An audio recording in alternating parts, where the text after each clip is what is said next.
Good morning, dear student. Welcome you all in our YouTube channel English is Easy. Today we will read a new story of class 9th, The Adventures of Toto. This story is from the second book, Moments. The story is written by Ruskin Bond. So, first of all, let us know about the story and the summary of the story.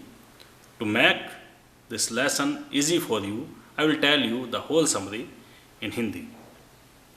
तो इस story के अंदर grandfather, Ruskin bond के grandfather एक monkey को purchase करके लाते हैं tonga driver से, और वह मंकी जो कि अपनी हैबिट से वैसे ही मिस्चीवियस होते हैं, घर में आकर के तरह तरह की शरारतें करने लगता है. मंकी के लाए जाने को कुछ समय तक सीक्रेट बना करके रखा जाता है. यह सीक्रेट ग्रैंडफादर और राइटर के बीच में रहता है. इन दोनों को ही इस मंकी के बारे में जानकारी होती है. ग्रैंड मदर से इस बात को छुपाया जाता है क्योंकि उन्हें इस तरीके के पेट का घर पे लाया जाना बिल्कुल पसंद नहीं था. लेकिन धीरे धीरे यह बात ग्रैंड मदर के सामने भी आ जाती है. एक बार किसी काम से ग्रैंडफादर को देहरादून जाना पड़ता है अपनी पेंशन लेने के लिए, लेकिन वह उस मंकी को घर पे अकेला नहीं छोड़ सकते थे, तो उस मंकी को भी वो अपने साथ ले जाने का प्लान बनाते हैं. और उस मंकी के ले जाने के लिए एक बहुत बड़ा सा बैग तैयार किया जाता है. उस बैग के अंदर घास फूस बिछा के उस मंकी को उस बैग में बैठा दिया जाता है. मंकी उस बैग में पैक हो जाता है, और क्योंकि असल में उसका कपड़ा काफ़ी ज़्यादा मोटा था, तो न तो मंकी उसको फाड़ पाता है, न उसमें से उसके निकलने का कोई और साधन था. लेकिन अपने आप को कंफर्टेबल फील कराने के लिए वह मंकी कई बार उसी बैग के अंदर जंप करता है, इधर से उधर लुढ़कता है. जब कभी इस तरीके की एक्टिविटी वो करता था तो ग्रैंडफादर के आसपास बैठे हुए जो अदर ट्रैवलर्स थे उनका माइंड ऑटोमेटिकली वो अट्रैक्ट कर लिया करता था. लेकिन जैसे तैसे ग्रैंडफादर उसको लेकर के देहरादून पहुंच जाते हैं. लेकिन जब वो स्टेशन से वो बाहर निकल रहे होते हैं, उसी समय टिकट कलेक्टर जब उनके टिकट को चेक करता है, अचानक से टोटो जो है, उस मंकी का नेम है टोटो, जिसको एक नाम दिया गया था टोटो, टोटो अपना मुंह उस बैग में से निकाल देता है. और टिकट कलेक्टर इजीली उसको देख लेता है और इस बात पे काफ़ी ज़्यादा वह गुस्सा होता है. ग्रैंडफादर को भी बहुत कुछ कहता है और यह कहता है कि अब इसके लिए आपको फ़ाइन देना पड़ेगा. इसको मैं डॉग की कैटेगरी में रखता हूँ और इसके लिए आपको फ़ाइन देना होगा. खैर, जैसे तैसे ग्रैंडफादर उसका हर्जाना भरते हैं और देहरादून से लौट करके आते हैं. इसके बाद ग्रैंड मदर द्वारा उस मंकी को एक्सेप्ट कर लिया जाता है और उसे रहने के लिए एक नया प्लेस, एक स्टेबल मिल जाता है, जहाँ की वो उसी घर की एक डंकी नाना के साथ में अपना स्टेबल शेयर करता है. दोनों लोग एक स्टेबल में रहते हैं. वह नाना को न तो सोने देता है न ढंग से खाने देता है. इस बात पे ग्रैंडफादर कुछ चिंतित होते हैं. खैर, जैसे तैसे धीरे धीरे वह मंकी उस घर में एडजस्ट होने लगता है, लेकिन उसकी जो मिस्चीवियस थी, उसकी जो शरारतें थी, वह कम होने का नाम नहीं लेती और दिन पर दिन बढ़ती जाती हैं. राइटर उन शरारतों के बारे में, उसकी मिस्चीफ के बारे में काफ़ी ज़्यादा डिस्क्रिप्शन इस स्टोरी में देता है, और किस किस तरीके की वह एक्टिविटी मंकी करता है उसके बारे में सारी इन्फॉर्मेशन एक एक करके वो देता चला जाता है.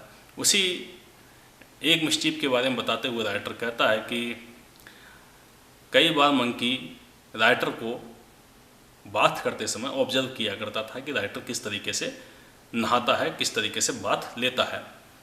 तो सर्दी का समय था, सर्दी का मौसम था, मौसम काफ़ी ज़्यादा ठंडा रहा करता था.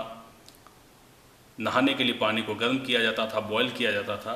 तो राइटर उस बॉइल्ड वाटर का टेम्परेचर नापने के लिए पहले अपना एक पैर अंदर डालता था, उसके बाद दूसरा पैर अंदर डालता था. जब टेम्परेचर ठीक लगता था तो नहाने लगता था.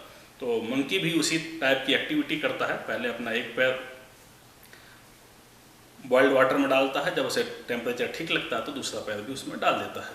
इस तरीके से उस टेम्परेचर को अनुकूल जान करके वह उस जो केटल या जो भी बर्तन वहाँ पे हुआ करता था नहाने का, उसके अंदर वो बैठ जाया करता था, गर्दन तक अपने आप को उस पानी में डुबो लेता था और नहाया करता था। एक दिन इसी तरीके से किचन के अंदर एक बड़ी सी केटल जिसके अंदर की चाय बनाने के लिए पानी उबाला जा रहा था,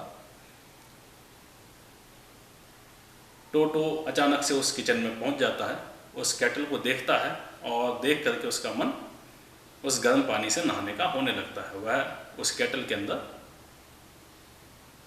बैठ जाता है, घुस जाता है। लेकिन जैसे ही वाटर बॉयल होने लगता है वह अपने आप को अचानक से ऊपर उछालता है, लेकिन ऊपर का क्योंकि टेम्परेचर कम था तो वह फिर से अंदर घुस जाता है। इस तरीके से बार बार कभी उस केटल से बाहर निकलने की कोशिश करता है, लेकिन बाहर का टेम्परेचर डाउन देख करके फिर से केटल के अंदर हो जाता है। इस तरीके की एक्टिविटी उसकी चलती है जब तक कि ग्रैंड मदर उस किचन में नहीं आ जाती और उसको निकाल करके बाहर नहीं कर देती। इसके अलावा एक और इंसिडेंट जो कि राइटर ने बहुत ही ब्रॉड वे में डिस्क्राइब किया है कि एक बार पुलाव जो है वह बनाया गया और उसको सर्व किया गया और पुलाव का जो प्लेट है वो सजा करके डाइनिंग टेबल पर रख दिया गया था। ग्रैंडफादर, राइटर, ग्रैंड मदर, उसकी आंट जब तक उस डाइनिंग टेबल तक पहुंच पाते उससे पहले ही टोटो है वो वहां पहुंच जाता है और पूरी प्लेट को, पूरी ट्रे को उठा करके पुलाव को खाने लगता है। जब ग्रैंड मदर अंदर एंटर करती है तो वो उनके ऊपर एक प्लेट फेंक देता है, जब उनकी आंट एंटर करती है तो उनके ऊपर एक ग्लास फेंक देता है और उनकी नाक तोड़ देता है। लेकिन जैसे ही ग्रैंडफादर एंटर करते हैं तो उनको देख करके टोटो उस प्लेट को लेकर के पुलाव की बाहर चला जाता है और बाहर जो जैक फ्रूट था उस जैक फ्रूट के ऊपर जा करके वह टोटो बैठ जाता है और वहाँ बैठ करके जब तक एक एक दाना उसका फिनिश नहीं कर देता तब तक वह उसको खाता रहता है।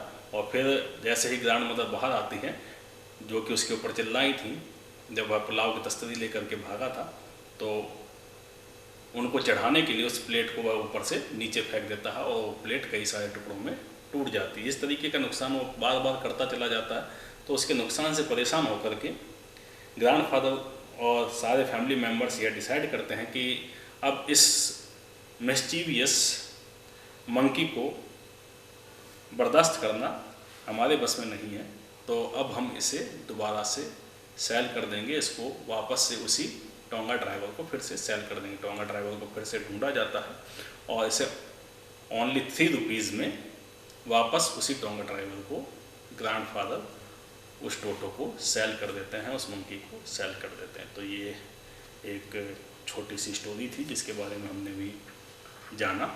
Now we will read it in detail. Grandfather bought Toto, sorry we will start from here. Have you ever had a baby monkey as a pet? क्या आपने कभी एक किसी बेबी मंकी को पेट के रूप में देखा है? टोटो is a baby monkey, Toto एक बेबी मंकी था। Let's find out whether he is mischievous और डोसाइल। चलिए पता करते हैं वो मिस्चीवियस था या डोसिल था। डोसिल मीन्स विनम्र था, या तो शरारती था या विनम्र था। Grandfather bought Toto from a tonga driver for the sum of 5 rupees. Grandfather ने उस टोंगा ड्राइवर से सिर्फ 5 रुपीज़ में उस मंकी को परचेज कर लिया था।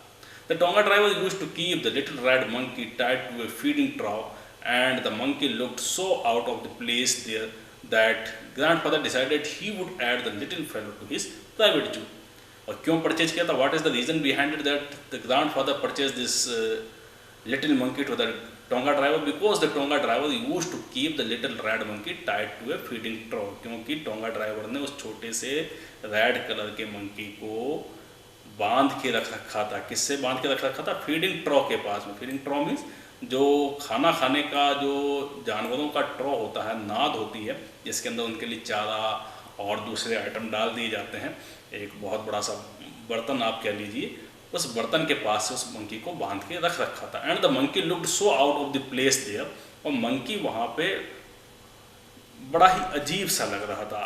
Out of the place means बड़ा ही असंगत सा लग रहा था कि उस प्लेस के लायक दिखाई नहीं दे रहा था, क्योंकि वो वहाँ पे दूसरे घोड़े बंधे हुए थे, दूसरे जानवर बंधे हुए थे, उनके पास में ही उस मंकी को बांध दिया गया था। सो he was look out of place and the grandfather decided he would add the little fellow to his private zoo. इसलिए ग्रैंडफादर ने डिसाइड किया कि इस छोटे से जानवर को मैं अपने प्राइवेट जू में स्थान दूंगा। Toto was a pretty monkey, Toto was a very pretty monkey, Toto एक बहुत ही प्रिटी मंकी था, बहुत ही ब्यूटीफुल मंकी था। His bright eyes sparkled with mischief beneath deep set eyebrows, उसकी जो चमकदार आंखें थी वो स्पार्कल्ड किया करती थी। Sparkled means shining very brightly. With mischief, किसके साथ स्पार्कल्ड किया करती थी? मिसचीफ, यानी उसकी आंखों में शरारत दिखाई दिया करती थी, शैतानी दिखाई दिया करती थी। बीनीथ डीप सेट आईब्रो, और उसकी जो आईब्रो थी वो कैसी थी? डीप, यानी बहुत गहरी आईब्रो थी। उनकी गहरी आईब्रो के नीचे उसकी चमकदार आंखों में हमेशा शरारत दिखाई देती रहती थी। And his teeth which were A pearly white, और उसके जो दांत जो कि कैसे थे? मोतियों की तरीके से बिल्कुल वाइट थे। Pearly white means pearl like white. were very often displayed in a smile that frightened the life out of elderly Anglo-Indian ladies। और उसकी मुस्कुराहट, जब कभी भी वह मुस्कुराता था तो उसकी मुस्कुराहट में वो मोती जैसे सफ़ेद दांत बिल्कुल चमचमाते हुए दिखाई देते थे। और कई बार तो उनको देख करके ऐसा लगता था जैसे कि जो ओल्ड एंग्लो इंडियन लेडी हैं उनकी जान ही निकल जाए। इतने भयभीत कर देते थे कि वह frighten the life out of elderly Anglo Indian ladies, की वो उनकी जान ले लिया करते थे। जो बूढ़ी एंग्लो इंडियन लेडीज़ हैं उनकी जान निकल जाया करती थी। इस तरीके की उसकी मुस्कुराहट थी। But his hand look dried up as though they had been pickled in the sun for many years. लेकिन उसके जो हाथ थे वो बिल्कुल कैसे थे? ड्राइड अप थे, बिल्कुल सूखे हुए थे। ऐसा लगता था जैसे कि उनको पिकल्ड कर दिया गया, जैसे अचार को सूर्य में की धूप में सुखा दिया जाता है, पिकल कर दिया जाता है, अचार को सुखा देना। उस तरीके से उसके जो हाथ थे वो बिल्कुल सूखे हुए थे। Yet his fingers were quick and wicket, लेकिन उसकी जो उंगलियां थी वो बहुत तेज़ थी और थोड़ी सी वीकेड भी थी। वीकेड मीन्स थोड़ी सी शैतानियाँ भरी थी, थोड़ी सी स्वभाव से दुष्ट टाइप की थी। And his tail while adding to his good looks, और उसकी जो टेल, उसकी जो पूँछ थी, उसकी सुंदरता में बढ़ोतरी करने के लिए, जैसा कि ग्रैंडफादर का बिलीव था, grandfather believed a tail would add to anyone's good looks, कि जो टेल होती है, जो पूँछ होती है, वो किसी की भी गुड लुक्स में और एक्स्ट्रा जोड़ देती है। Also served as a third hand, उसके लिए एक तीसरे हाथ का काम किया करती थी। He could use it to hang from a branch, वह उसका यूज़ किया करता था किसके लिए? किसी भी ब्रांच से लटकने के लिए। And it was capable of scooping up any delicacy that might be out of reach of his hand, और वो उसके साथ में किसी भी चीज़ को स्कूपिंग अप मीन्स किसी भी चीज़ को निकाल लाने में समर्थ होता था। कौन सी चीज़ को? डेलिकेसी। डेलिकेसी मीन्स जो भी स्वादिष्ट खाने लायक चीज़ें होती थी उनको निकाल लाने में वह समर्थ होता था। किसकी मदद से? उस पूँछ की मदद से, उस टेल की मदद से, जो कि उसकी हाथ की पहुँच से दूर होती थी। उन चीज़ों को वह, खाने वाली वस्तुओं को, उस पूँछ की मदद से बड़ी आसानी से पा लिया करता था। Grandmother always first when grandfather brought home some new bird और एनिमल्स। ग्रैंडमदर जो है हमेशा फर्स्ट हो जाया करती थी, यानी कि बहुत ज़्यादा गुस्से में आ जाया करती थी और बखेड़ा खड़ा कर दिया करती थी। फर्स्ट हो जाती थी यानी बखेड़ा खड़ा कर देती थी जब कभी भी ग्रैंडफादर किसी भी नए बर्ड को और एनिमल को घर पे लेकर के आते थे। So it was decided that टोटोज presence should be kept a secret from her until she was in a particularly good mood. इसलिए यह डिसाइड किया गया कि टोटो की प्रेजेंस को बिल्कुल सीक्रेट रखा जाएगा। कब तक सीक्रेट रखा जाएगा? जब तक कि ग्रैंड मदर जो है निश्चित रूप से किसी अच्छे मूड में ना आ जाए, यानी कि ग्रैंड मदर का मूड जब ठीक होगा, उसकी दादी का मूड जब ठीक होगा, तभी टोटो की प्रेजेंस के बारे में उनको इन्फॉर्मेशन दी जाएगी। ऐसा डिसाइड किया गया। किस किस के बीच में? ग्रैंडफादर और राइटर के बीच में। Grandfather and I put him away in a little closet opening into my bedroom wall. अब ग्रैंडफादर और राइटर उसे लेकर के कहाँ चले जाते हैं? उसे एक छोटे से क्लोजेट के अंदर बंद कर दिया जाता है, जो कि कहाँ खुल रहा था? राइटर के बेडरूम वॉल की तरफ खुल रहा था। Where he was tied securely so we thought to a peg fasten into the wall. और उसको एक दीवार में जो एक पैक थी, जो एक खूंटी थी, उस खूंटी के साथ में टाइटली उसको कसकर बांध दिया हम लोगों ने, और ऐसा समझा कि उसको हमने कस के बांध दिया है, लेकिन ऐसा रियलिटी में था नहीं। हमें लगा कि हमने उसको we had tied it very securely, कस के बांध दिया है, लेकिन ऐसा एक्चुअल में था नहीं। क्यों नहीं था? ये इंसिडेंट उसके बाद में हुआ, इसलिए उनको मालूम पड़ा कि ऐसा एक्चुअल में था नहीं। जो पैक से उन्होंने सोचा था कि उसको कस के बांध दिया, ऐसा हुआ नहीं। ए फ्यू आवर्स लेटर, कुछ घंटों के बाद में, when grandfather and I came back to release Toto, जब ग्रैंडफादर और राइटर दोनों टोटो को रिलीज़ करने के लिए, उसको मुक्त करने के लिए कि काफ़ी देर हो गई है उसे बंधे हुए, अब उसको खोल देते हैं, ऐसा सोच करके वो वहाँ पहुँचे तो उन्होंने क्या पाया?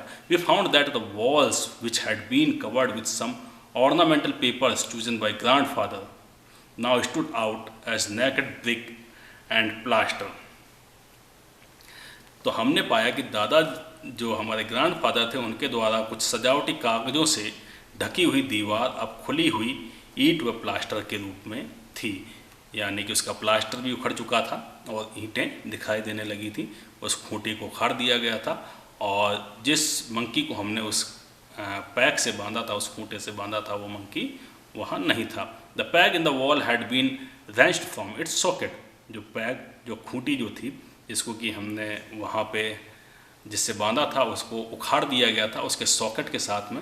And my school blazer which had been hanging दिया, और मेरा स्कूल का जो ब्लेजर था जो कि वहाँ टंगा हुआ था, वॉज इन स्ट्रैड्स, वो भी बिल्कुल तार तार कर दिया गया था, उसको भी बुरी तरीके से फाड़ दिया गया था। आई wandered what grand mother would say, मुझे इस बात का आश्चर्य था कि दादी को अगर पता लग गया तो वो क्या कहेंगी। बट ग्रैंडफादर डिडंट वरी, लेकिन ग्रैंडफादर को कोई भी चिंता नहीं हुई।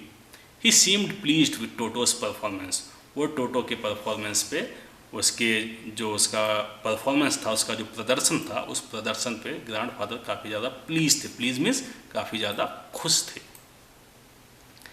Is clever said grandfather, grandfather ने कहा ये बहुत क्लेवर है, बहुत चतुर है, बहुत होशियार है। Given time I am sure he could have tired the torn pieces of your blazer into a rope and made his escape from the window।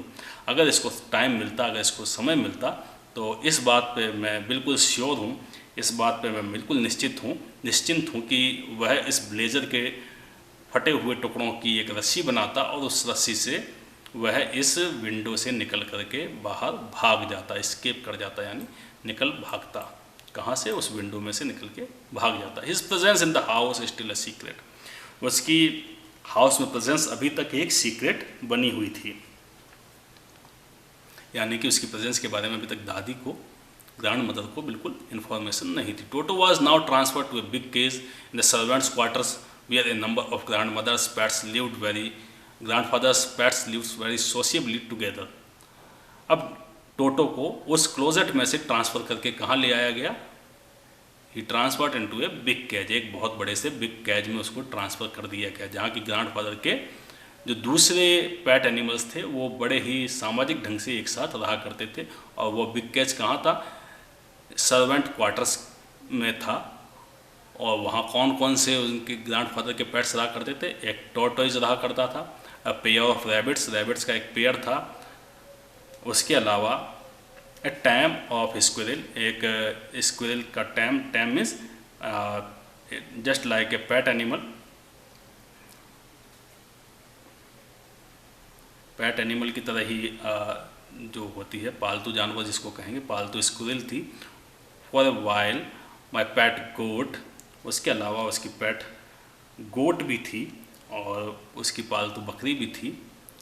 But the monkey wouldn't allow any of his companions to sleep at night, लेकिन जो monkey था वो बहुत ही शरारती था, वो किसी को रात में अपने साथ सोने नहीं देता था। So grandfather who had to leave Dehradun next day to collect his pension in Saharanpur decided to take him along. इसलिए ग्रैंडफादर, जिनको कि अपनी पेंशन लेने के लिए देहरादून से कहाँ जाना था? सहारनपुर जाना था। उन्होंने ये डिसाइड किया कि इस मंकी को, इस टोटो को भी वो अपने साथ लेकर के जाएंगे, क्योंकि वह रात में सबको बहुत परेशान किया करता था। इस बात को जानते हुए उन्होंने इस बात का निश्चय किया कि वह भी उसे अपने साथ लेकर के जाएंगे। Unfortunately I could not accompany grandfather on that trip, लेकिन दुर्भाग्यवश जो राइटर है वो ग्रैंडफादर के साथ उस ट्रिप में शामिल नहीं हो पाता है। But he told me about it afterwards, लेकिन उन्होंने इसके बारे में उन्हें बाद में बताया। क्या बताया? A big black canvas kit bag was provided for toto.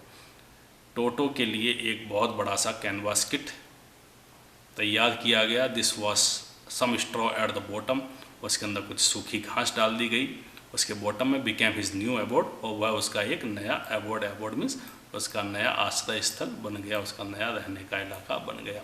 When the bag was closed there was no escape. जब बैग को बंद कर दिया गया तो उस बैग में से बाहर निकलने का कोई रास्ता नहीं था। Toto could not get his hands through the opening and the canvas was too strong for him to bite his way through.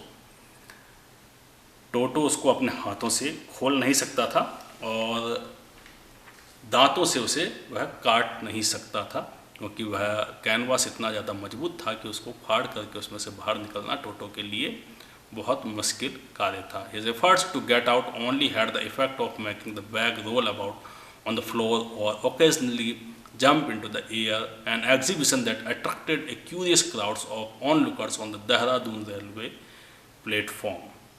और उसके बाहर निकलने का जो कोशिश थी, जो भी प्रयास वो करता था, उसका रिज़ल्ट क्या होता था? उसका रिज़ल्ट यह होता था कि या तो वो बैग ज़मीन पे लुढ़कने लगता था या फिर जंप होने लगता था, किसमें? हवा में जंप होने लगता था।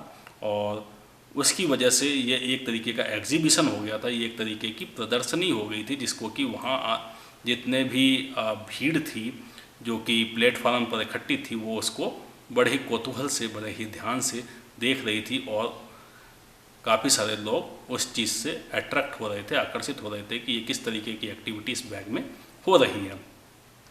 टोटो remained in the bag as far as Saharanpur.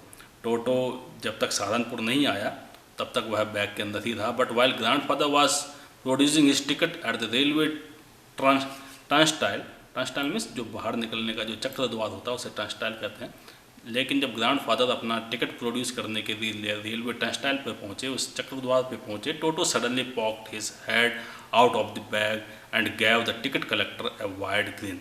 लेकिन तभी टोटो ने क्या किया? अचानक से उसने अपना सिर बाहर निकाला। उसने अपना सिर जो है अचानक से उसमें से बाहर निकाल लिया। उसने पॉक्ड किया, यानी एकदम से उस सिर को बाहर निकाला, अपना सिर को बाहर निकाला और टिकट कलेक्टर की तरफ एक बड़ी सी मुस्कान दी। वाइड ग्रीन मीन्स चौड़ी सी मुस्कान उनकी तरफ, टिकट कलेक्टर की तरफ उस टोटो ने छोड़ी। The poor man was taken a back. वो बेचारा आदमी भयभीत हो गया और चौंक गया। टेकन अ बैक मीन्स अचानक से चौंक गया उसको देख करके। But with great presence of mind and much of grandfathers announce. लेकिन अचानक से अपने सूझबूझ से काम लेकर के और दादाजी के ऊपर, हमारे ग्रैंडफादर पे क्रोधित होते हुए वह क्या बोला? He said, sir you have a dog with you.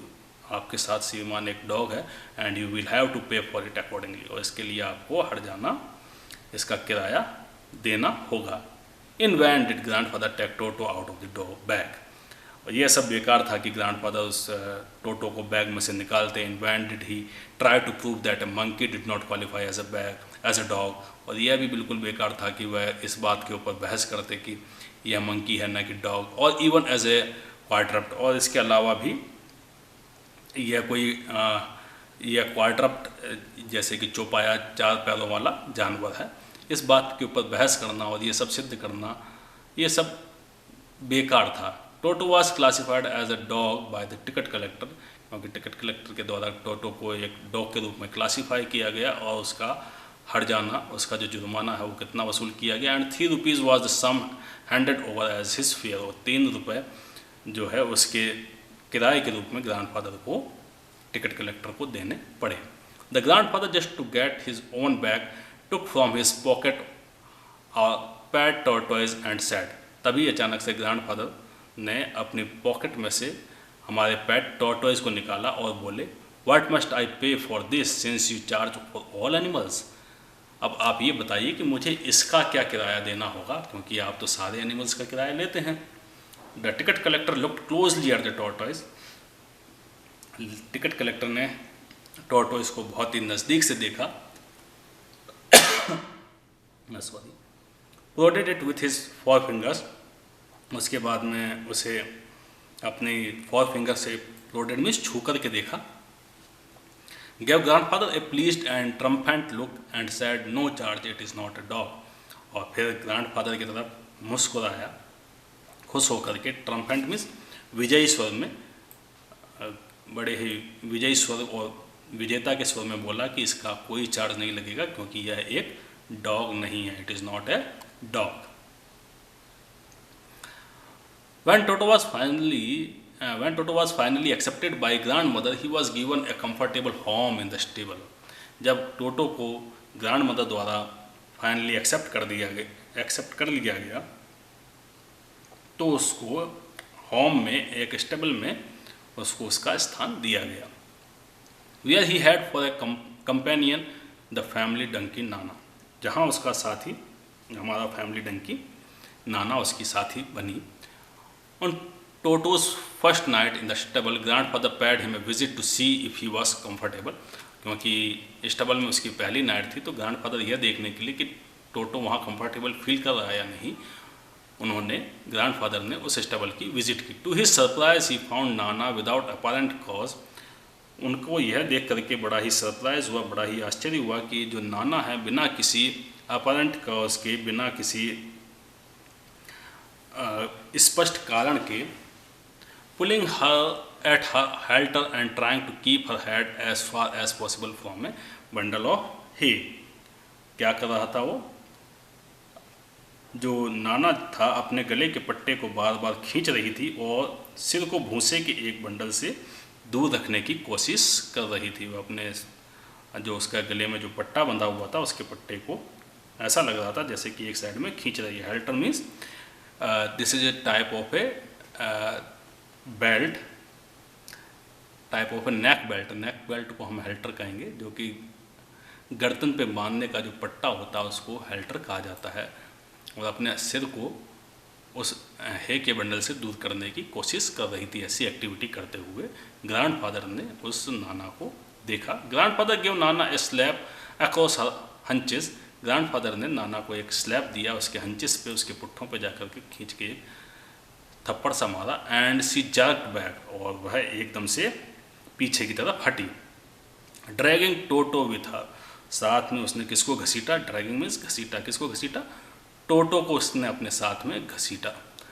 He had fastened on to her long ears with his sharp little teeth, जो कि उससे चिपका हुआ था, जिसने अपने लंबे लंबे दांतों को गड़ा रखा था। किसमें गड़ा रखा था? उसके लॉन्ग ईयर्स में, लंबे लंबे कानों में उसने अपने लंबे शार्प टीथ गड़ा दिए थे, दांतों से गड़ाए हुए था। और यही एक रीज़न था कि वह अपने गर्दन को एक साइड में खिंचा हुआ महसूस कर रही थी। Toto and Nana never became friends. Toto और नाना के बीच कभी दोस्ती नहीं हो पाई। A great treat for Toto during cold winter evening was the large bowl of warm water given him by grandmother for his bath. और जो विंटर का जब सीजन हुआ करता था, कोल्ड विंटर इवनिंग के अंदर, जो टोटो की वो एक बहुत बड़ी खातिरदारी हुआ करती थी, उसकी एक बहुत बड़ी आवभगत हुआ करती थी, उसको एक बहुत बड़ी ट्रीट दी जाती थी, उसकी आवभगत होती थी। वह ट्रीट क्या होती थी? उसको जो हमारी ग्रैंड मदर थी वह एक बड़े से बर्तन के अंदर उसको नहाने का गर्म पानी देती थी। एक बहुत बड़ा सा जो बाउल होता था, जो कटोरा होता था, उस बाउल के अंदर उसको नहाने के लिए गर्म पानी दिया करती थी। He would cunningly test the temperature with his hand, और बड़े ही कनिंग वे में वह उस टेम्परेचर को चेक करता था। कनिंगली मीन्स बड़े ही चालाकी से, बहुत ही चालाकी से उसके टेम्परेचर को चेक किया करता था विथ हिज हैंड, अपने हाथों से। Then gradually step into the bath, और फिर धीरे धीरे वो बाथ के लिए उस बाउल के अंदर एंटर हुआ करता था। First 1 foot then the other, पहले पहला पैर रखता था, उसके बाद में दूसरा। As he had seen me doing, जैसा कि उसने राइटर को करते हुए देखा था उसी तरीके से वो उसकी कॉपी किया करता था, उसकी मिमिक्री किया करता था, उसका इमिटेशन किया करता था, until he was into the water up to his neck, जब तक कि वह अपने आप को गर्दन तक उस पानी में नहीं डुबो लेता